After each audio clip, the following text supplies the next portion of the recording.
Good morning, Rabbi Isai.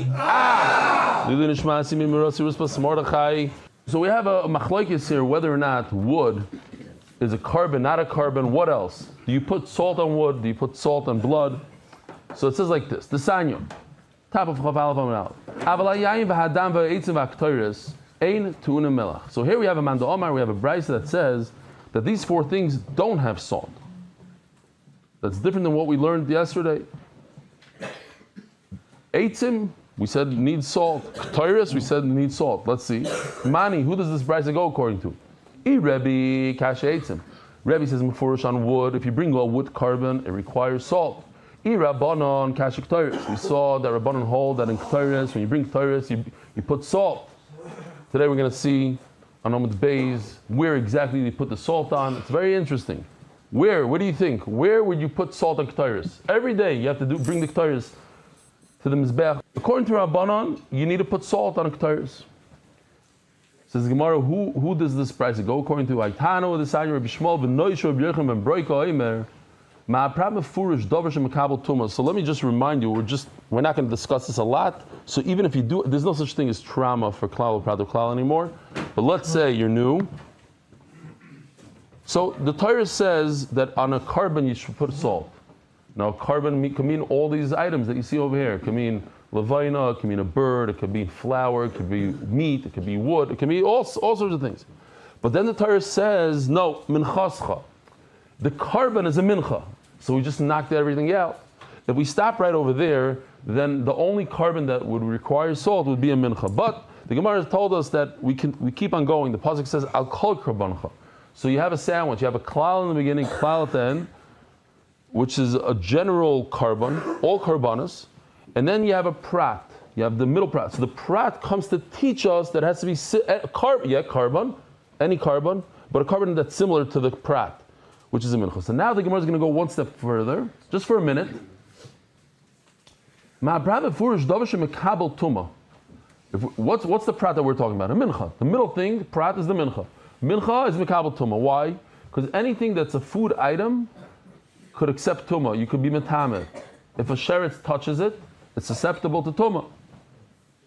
A dead person certainly touches even a dead person. A person has tumah. Stomach. So a mincha is something that's mikabel tumah. V'oile liishim, you put it on a fire, you burn it. V'yesh noyam mizbeach achitzoy. This is the outer mizbeach. This right over here is the inner mizbeach. A mincha goes on the outer mizbeach. So it has to be something that goes only on the outer mizbeach, mekabel tumah, and goes on the fire. So what is that? I've called over mekabel tumah, va'oile liishim, v'yesh noyam mizbeach achitzoy. What does it come to exclude? Yotzu eitzim, she'em mekabel tumah. This man, the Omar, holds that wood does not require salt. Why? Because it's not mekabel tumah. It's it's just a piece of wood. A piece of wood is not mekabel unless you fashion it into some sort of vessel. But it's just a piece of wood. It's firewood. It's not mekabel tumah. Yotzu dam v'yayin she'en oilem liishin. From here I know the other two items in there. We have four items that we're looking for that the Brisa says. There's wood, blood, ketores, and what's the third one? The fourth one? Wine. Why is it that wine and blood don't require salt? Shein oilem liishim, you don't put them on the fire. You put blood on the wall. You put wine on the mizbeach by the shittim right over here. You probably won't be able to see it on the video. Right over there, there's two holes, like drains. They have like a little cup on the top. I don't think we have it here. Let me see. Maybe we threw it in. No. But the point is, they put it on the mizbeach. You don't put it on the fire. Yotze Ketores, and why is Ketores not one of these? Sheina al mizbeach achitzoy. Ketores goes on the mizbeach apnimi inside the heichal. There's a golden mizbeach. You put the Ketores there every day, and therefore it doesn't require salt because it's not similar to the mincha for the fact that yes, you burn it, yes, it's mekabel tumah, but it doesn't go on the outside mizbeach. It goes in the inside mizbeach. It doesn't require salt. Nu sugya. So what do we have until now? We have a machlokes whether or not wood requires salt. We saw Rebbe holds wood is a real carbon, like Yoshi did. You bring a carbon of wood. Wood requires wood to burn it. You take the wood, you put it on top of other wood, the burning wood. You take salt, you sprinkle it on. These are chidushim g'daylim, and never dreamed of thinking. First of all, we didn't know that you could bring wood as a carbon. And then if you bring wood as a carbon, you sprinkle salt on it. Yes. We learned that you could bring levina as a carbon. Okay, so continuing. Now we have another nice sugya now about blood. And here, I asked the question before shir, as we started shir, how can you drink blood? Regular blood. That you wouldn't be over cars. Maybe you're not allowed to drink it like that. Probably not. But you're not over the cars, the big cars. Now, that's the Gemara, time of the Mati Kuraludam. We had this whole word, Alman Chasecha, that tells us that blood doesn't get salted. I would think you salt the blood. As the Gemara, but how could you salt blood? Once you salt blood, you ruin the blood. And once you ruin the blood, you can't use it as a kapara, you can't sprinkle on a mizbech, it's ruined blood. If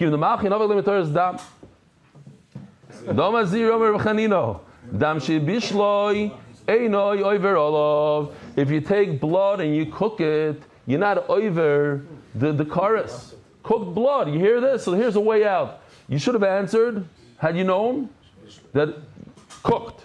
There's another way. If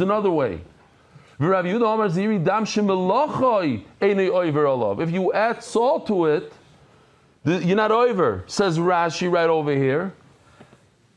And he says that here, it's just underlined. Says Rashi. When you add salt to blood, it's like as if you boiled it. And when you boil it, it loses its properties of blood, and therefore it's not royal kapara. It's not something you can spray on the mizbeach. So why do I need a pasuk to tell me that you shouldn't put salt in the blood? When you add salt, you ruin it. Rabbi Yehuda today, Omar, another side halacha, not going to get to us, but we're going to finish it off. When you have any limbs of the animal that you put on the grill first, you're supposed to put the meat of the carbon directly on the fire on the mizbeach without ever grilling it. But when you grill it and you do that first, that ruins it. Because the aroma comes out of it at that point. So the kash is like this. Why do you need a pasuk to say that you don't put salt in blood? Blood that has salt is not good blood. You can't throw it in you can even drink it and you're not over karas. So why do you need a special pasuk to say you shouldn't put salt in the blood? It's obvious you can't put salt in blood. Mal the same mishda by mashu le mitzvah ba'alma. Kamash malon. The Rambam even says that to be yotzeh the mitzvah of salting, you can put one granular or whatever it's called, 1 grain of salt. 1 grain of salt to be yotzeh. That's yotzeh zayin. Okay, so you put more. The bottom of the Amud, we're going to say how much salt. But if you put a little bit in, then you didn't ruin it. It's still available for the mizbeach. So I would think that you should salt the blood very little, just to be yotzeh, not to do it in a way that it's still kosher to sprinkle on the mizbeach. That if you eat that blood, you're chayiv kares, but at the same time you're yotzeh the mitzvah of salting by putting a little tiny bit. I would think that, and that's why I need a pasuk to say that you shouldn't even put a little bit. Guva maziri, we just learned we just learned if you cook up the blood, you boil the blood, then you're not over kares. Yosef Rava Ka'amar La La Shmaita, and Rava says this over. Eisi Abayo, so Abayo has the bam kasha. Hikvas Adam Ba'choloi. So what's the lashon hikvah? So Rashi says, "Mamish a kiss from Hashem." Kafu sahaymos, he says. It's from the lashon of kafu sahaymos. This week's parasha. It means that it boiled up. Hikvas Adam Ba'choloi. That the blood is congealed.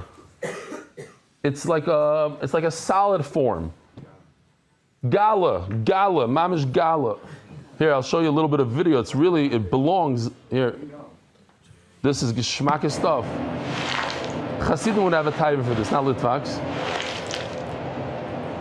Oh. This is for the Gemara later, so we're not going to show it later. Basically, the Gemara says later that you can take it vinosan. It's like mamish thick. You just could put it. I don't know what the background noise was. There's a cricket. One shot, okay. It's a glitch in AI.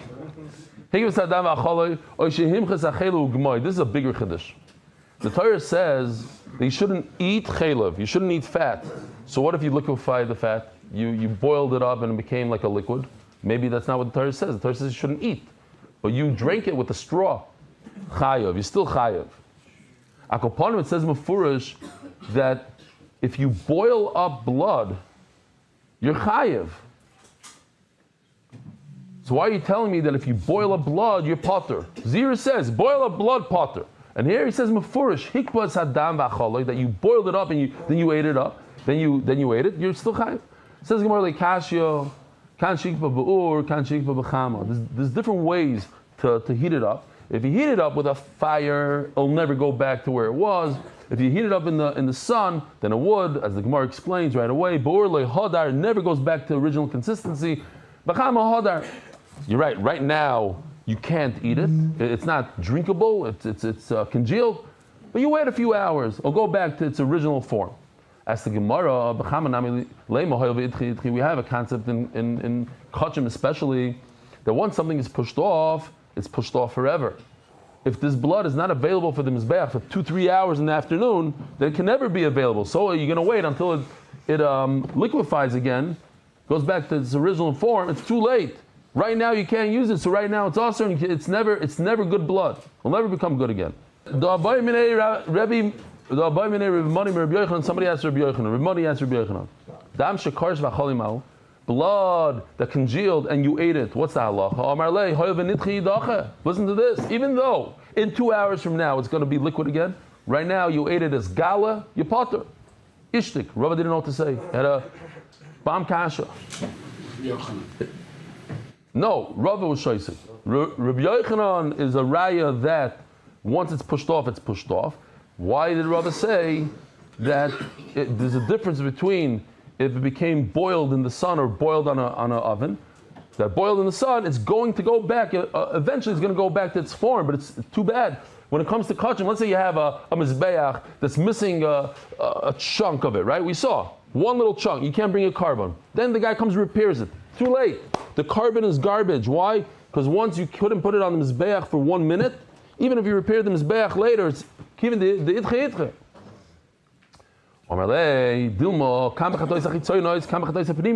Big nafkamina between. They take it out. So, yeah. No, I have it.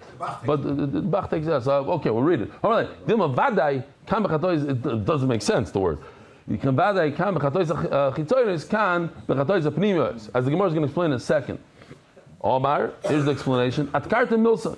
We're talking about the difference between blood they put on the outer mizbeach and the inner mizbeach. If it's blood from the outer chatos, that means a regular chatos you bring all year long and you eat it, even though it's congealed, you're chayav. Why? Like we saw in this video right over here, you could grab it. V'lokach v'nosan. It's not sprayable. Sprinkable. It's not sprinkable.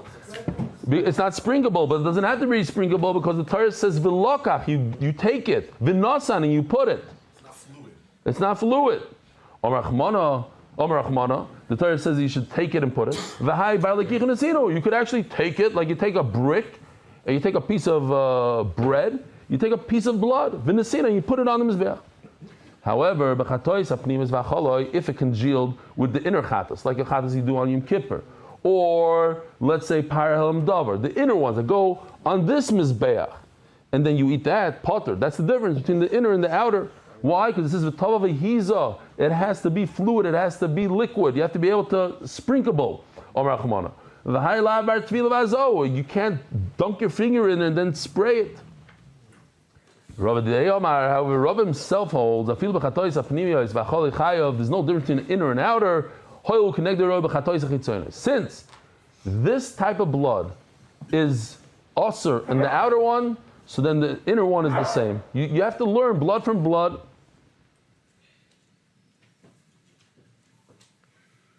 Omer Apapa Hilkoch, Dam Chamor Shekorash, Vacholo Chayev. You take a donkey blood, which obviously you can't bring a donkey as a korban in the Beis HaMikdash, and it congealed, and you ate it, you're chayev. Why? Because of this yisoid, since it's available in the outer chatos, so we may, and as a congealed form, it's aser. So too, congealed form of a donkey blood, it's aser. The Rav Kiva Eger asks on the spot here on the side. He says, I don't understand. It's a Mefurish Mishnah that says that donkey blood is aser. Like, what do you have to say based on Rava? It becomes aser. Okay. Omer Rav Gidel Omer Ziri Dam Bein Lach Bein Yavesh Chaytzitz. Oh, so when you jump in a mikvah, this is like not good for a mikvah. This picture right over here. Yeah, there's certain things that are on your body. They cause a barrier, interposition, whatever the word is, the nafkamina between the art scroll and an MDY. That would be not good. Also, he's always wearing clothing. So it says the Iri, dam, if it's blood on your hand, it happens. Sometimes you have a wound, you're bleeding on your hand, and blood comes onto your hand. So bein lach bein yav, if it's dried blood, then that would be a real chatzitza. But what about if it's liquid still? It's still moist. It's still considered a chatzitza. So the Gemara asks the bomb question: It says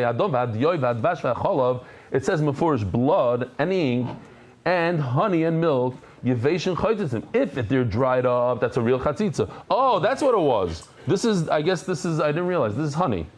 This one. How do you do it? Go back? Go back. No, doesn't want to go back. We go over here. And then we'll go over here. No.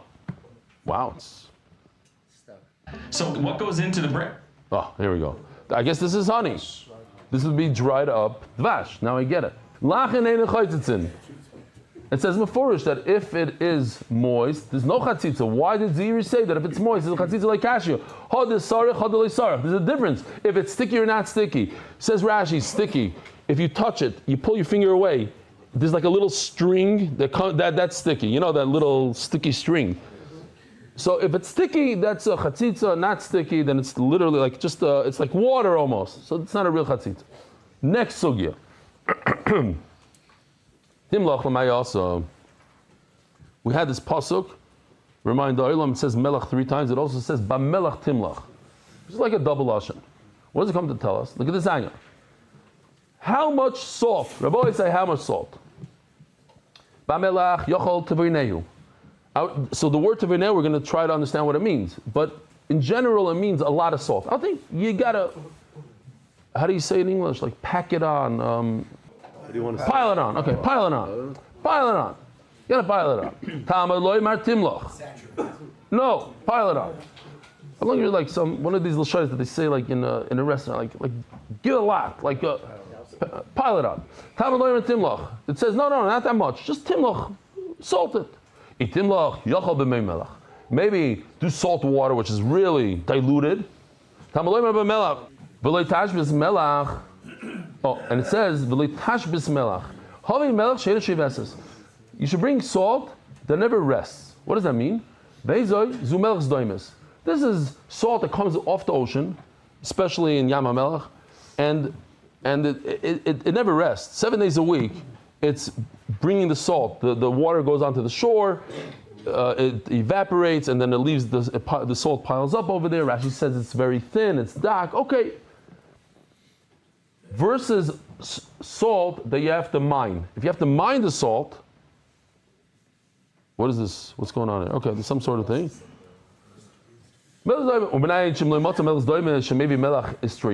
This is salt that comes out of the ground, they have to mine. And that's not melach she'ena shiveses, it's not in the veloy tashbis.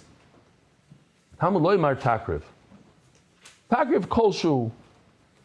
You learn from the word takriv that any type of salt, takriv mikol makom, even if you import it from another country, from chutz la'aretz, says Rashi, takriv vafilu b'Shabbos.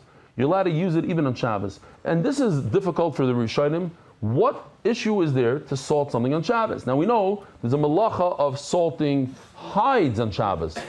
That's ibud, but there's no isser to salt food. Food is definitely no isser of bishul with salt on Shabbos. So the Rashba says perhaps it's talking about the oila. The oila is not food. The oila is kulei Lashem goes on the mizbeach, and to salt that might be an issue. But they discuss it. Even if the salt, and this is a chiddush, I don't know, a lot of people in the room, if I would ask people in the room, can salt become tamei? The answer is yes. It's a food item, it can become tamei. Mai teverneu. What's the word teverneu? Maybe you should pile it on. That's the lashon we used before.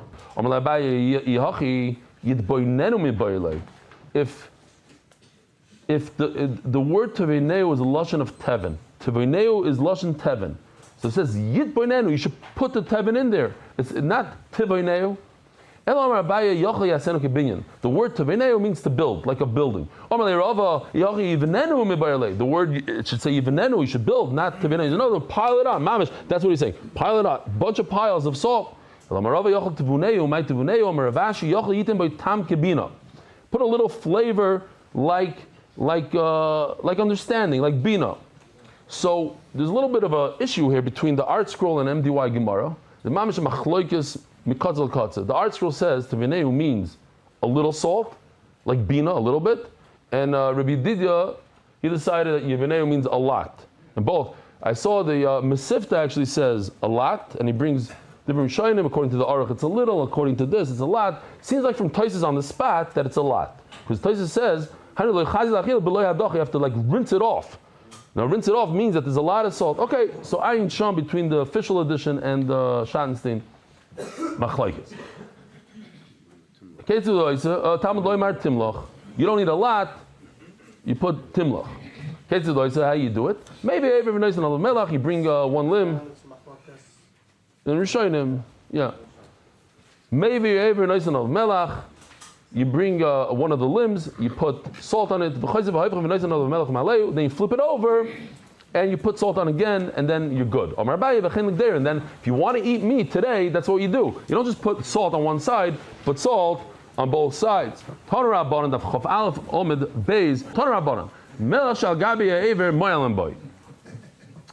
So here's the thing. Salt on top of the mizbeach, if it looks like, let's see if I have here. If I use this salt on the ramp, am I over on me'ilah? Do I have to bring a carbon? Yes. If the salt is on a limb of an animal and I use the salt right off the limb, let's do something else. Forget that. I put salt on a limb and it fell off the limb. I'm done salting. Done. You know how it is. Salt doesn't stay. Some of it falls. So some of it fell onto the mizbech, and I use it now to salt my driveway for snow. Over, not over? Not over. Why? Because I already did the malacha. I'm not over Mila. Not over. Hold on a second. Not over. But if the salt is on the animal, it's a big chiddush. I'm over Mila. I am done. I'm done. I was mekayim the mitzvah. Why am I over? For that I need a pasuk. If it's on the limb, I'm over Mila. But if it fell off my animal and it landed on the ramp, says Rashi, it fell off the animal, it's on the top of the mizbech, there's no isser. Would I see this? This is referring to in the future Beis Hamikdash Beis Hashem by Shlishi. This salt is considered an oila. When it's still on the animal, it's an oila, and that's why it's also to be mild, even though I'm done with my mitzvah. Not awesome. Brand new sugya, that a kohen is permitted to use the salt of the Beis Hamikdash and the wood of the Beis Hamikdash. And we have to understand, what is it talking about? For what? For his own sandwich? For his own purpose? When he's eating kachim? What's going on? When the kohen brings his own karban, if he brings a sandwich, not. Let me ask you this question, Stamazoi. Are you allowed to bring a bottle of ketchup from home into the Beis Hamikdash? Typically speaking, you're not allowed to bring chulin into the Beis Hamikdash. So it's awesome. But what about ketchup? I want to eat my steak with barbecue sauce, with ketchup, whatever I eat my steak with. Am I allowed to bring it in? So we have machlokes rishonim. Taisa says you're allowed to. Rashi says you're not allowed to. So it's neged to us over here, because we're talking about salt, we're talking about food that comes from the outside. Because in the Gemara says we thought maybe it means ma'il karbanim l'melech karbanim. to salt their own korban. Lachila means lachilas kachim. They're not allowed to eat the steak of the kachim with the salt of the Beis Hamikdash. You can't use the Beis Hamikdash spices for their steak, which is kachim, and they're only allowed to eat it in the Beis Hamikdash. So they have to eat it. The Havim knows they have to eat it like really bland, without any spices. The Beis Hamikdash. As the Gemara, how could that be? Hashem lo yacharis kachim yavinon. The kohanim, they get the hides from the Beis Hamikdash, and we give them the right amount of salt to process the hides, to tan the hides. But to give a little salt for the steak, not. There's 3 piles of salt. In the place of the salt is a room, just a chamber of salt here. We even have a picture. Here it is, right over there, salt chamber. That we saw already. On the ramp itself, there was a pile of salt. Can't find it now, but Gershon throw it in there. Avrami, I mean. Here, this one. Why do you need 3 piles? It says Mefurish that the Kohen gets the salt, and it's his own private hides. We give him salt for his own private consumption. Agabi HaKevish, what do you need salt on top of the ramp? Shesham Olchem Seivarim, all the limbs of the animals. Why on top of the Mizbeach? Shesham Olchem HaKoyim Zvalavoyim HaKtoiris. So this is super interesting. Where do you put the Ktoiris on this? Where do you salt the Ktoiris? Over here. Why? So for that, Tosfos says, I understand. First of all, the salt over here on the ramp. Why do you have to go all the way here? Go on the ramp, you come back down and go to the Heichal. So it says Tosfos, over here there's dirty salt. I want nice pure white salt, and that I can find only on top of the Mizbeach over here. Uminchas kohanim have to be salted on top on the Mizbeach. Uminchas kohen Mashiach, uminchas asachim, v'yel soif. Great. So the question is, why can't they use the salt for their own steaks? No, they could use salt for the steaks that they get off the korbanos. Rabbi says another chiddush. Every day we have chidushim agav chidushim. We know the halacha that korban pesach, you have to eat the korban pesach when you're satiated, when you're not starving. It's not appropriate to sit down for kachim after you're like an intermittent fasting, and you're like after a fast, like a matzeh Tisha B'Av. You come sit down, you don't eat like that. That's not how you eat a korban. You eat a korban rui geheid, like a king. So mainly you have to make sure that you're not hungry. So you eat like a little bit of food before. So it's pashut over here. You have to understand. You're not allowed to bring a sandwich into the Beis Hamikdash. That's awesome. Ketchup, you're allowed to, according to Tosfos, because the ketchup goes onto your korban. But your sandwich has nothing to do with your korban. It's that you should be full before you eat a korban. So sandwich you can't bring into the Beis Hamikdash. So obviously his sandwich is outside of the Beis Hamikdash. They had a special locker there for sandwiches, and he went outside and ate it. Now, can I use the salt for that sandwich? You cannot use the salt for your sandwich from home. The truth is, we could stop right over here. Rabbi Sai, have a wonderful day. Give me your pencil, please. Merit the schus of spreading Torah throughout the world. Sponsor a shir today. MDYsponsor.com or sponsor at MDY.com.